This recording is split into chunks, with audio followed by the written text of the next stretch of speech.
Joining me now, Sanjay Hegde, Senior Advocate, Supreme Court. Jasmine Shah is AAP spokesperson and Shehzad Poonawalla is the BJP spokesperson. Appreciate all of you joining us. To you, Mr. Poonawalla, first. You heard possibly what Sourabh Bhardwaj says. He claimed the BJP is trying to trap AAP by saying the Chief Minister must resign. There is nothing in the law, according to Mr. Bhardwaj, that the Chief Minister has to resign. Your response? Rajiv, thank you for having me on the panel. And since the panel has Aam Aadmi Party, it has Sanjay Hegde, whose disposition is well known, and me, and you have also given Sourabh Bhardwaj ample time. Please let me make my opening statement, which is predicated on three elements: moral argument, obvious argument, and legal argument. I will answer all the questions, and then you can interrupt or you can ask me the next question. First, on the moral point, which will answer Sourabh's question. Was Sourabh Bhardwaj in his earlier avatar as India Against Corruption trying to trap Lalu, Mulayam, Sonia, Rahul when they used to demand the resignations at drop of a hat? When they used to be in their earlier avatar under Anna Hazare, now obviously they've changed and they've gone to Lalu's side. At that time they used to say कि पहले इस्तीफा फिर जांच.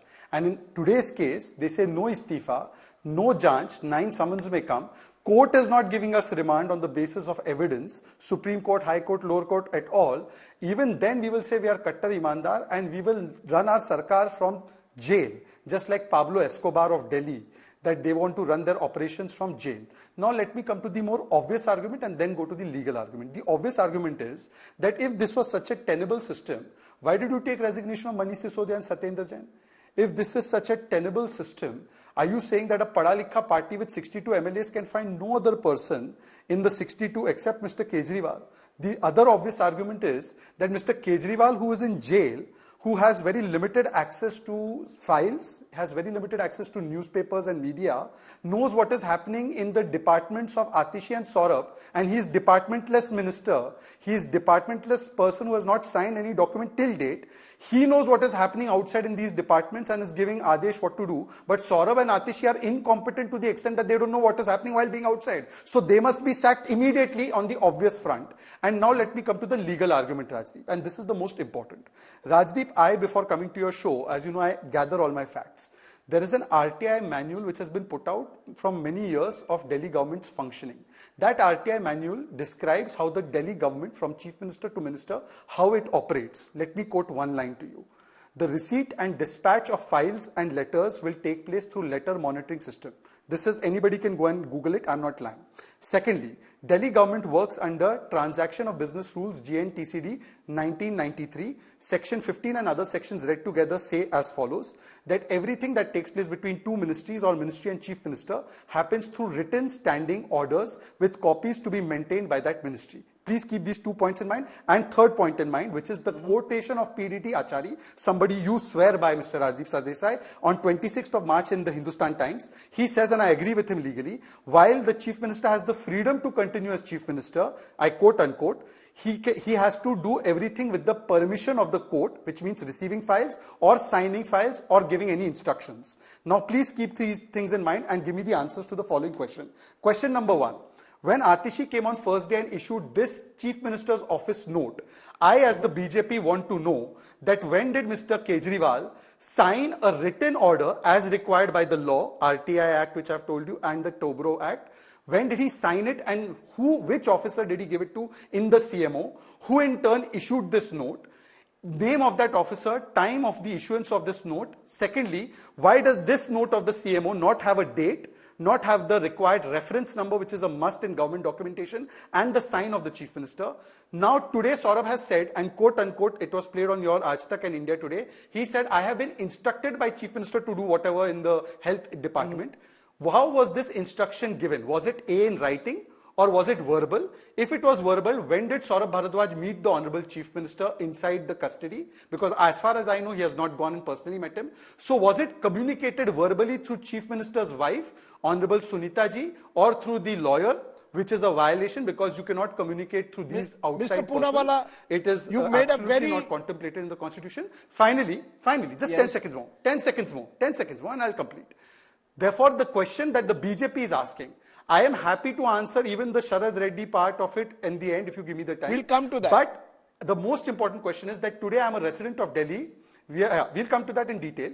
I am a resident of Delhi. You are a resident of Delhi. Should you not know whether the CMO is working as per the rules and constitution, or is some person like Sunita ji, she's not constitutional post holder, giving the instructions to CMO that issue this note, issue that note? Is it the lawyer of Mr. Kejriwal saying issue this note, issue that note? Which non-constitutional entity is doing this? Which non-bureaucratic statutory entity is doing this? I've listened to you very carefully. Specific answers should be given. Okay, Mr. Poonawala, as you can see, I did not interrupt you because I think you showed me the courtesy also of answering the specific question without any personal jibes, and I really appreciate that. This is the way to conduct a debate. I want, therefore, you, Jasmine Shah, very specific charges have been made by Shehzad Poonawala. And I think any citizen will ask that. How is the Chief Minister issuing letters and orders to his ministers who are not in communication with him?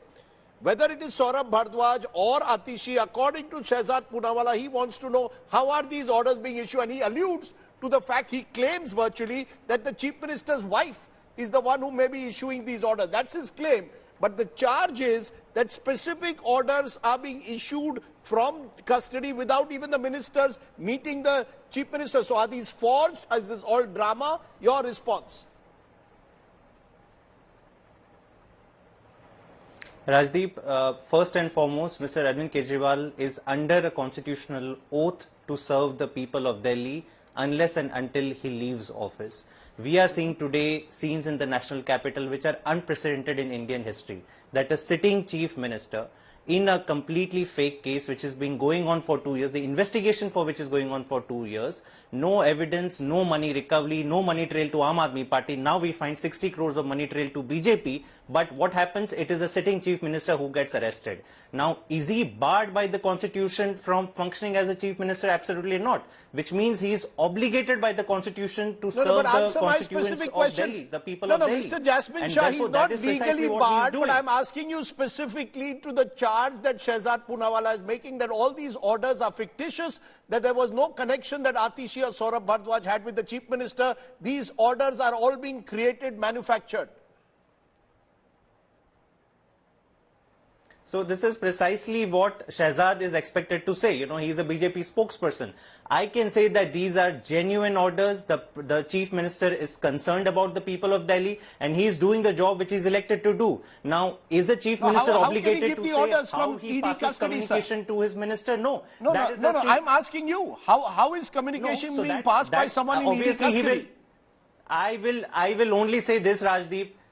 Rajdeep, I will only say this, that he is not obligated to reveal how he is communicating to his ministers on broad domain. If the courts were to ask him, we will certainly say that he is doing his job. There are no huge decisions being taken. What are the questions he is asked? He has heard that medicines are not there in some of the hospitals. So इनके हिसाब से ये गुनाह हो जाता है कि the sitting chief minister of Delhi, why is he not quitting? Which means their entire ploy, Rajdeep, was arrest Mr. Kejriwal because you cannot defeat him electorally. You know, in the Lok Sabha election, the huge momentum is in the favor of India Alliance, and therefore what do? You arrest him in the middle of the night, no money trail, no evidence, nothing, but now you start demanding कि इनको resign करवाओ. So this shows that the entire ploy from the beginning was to politically attack Mr. Kejriwal. And now I will state the most obvious question, because he has taken a lot of time to ask some questions. I think the most important question in the people of the minds of not just the people of Delhi but the entire country are twofold, Rajdeep.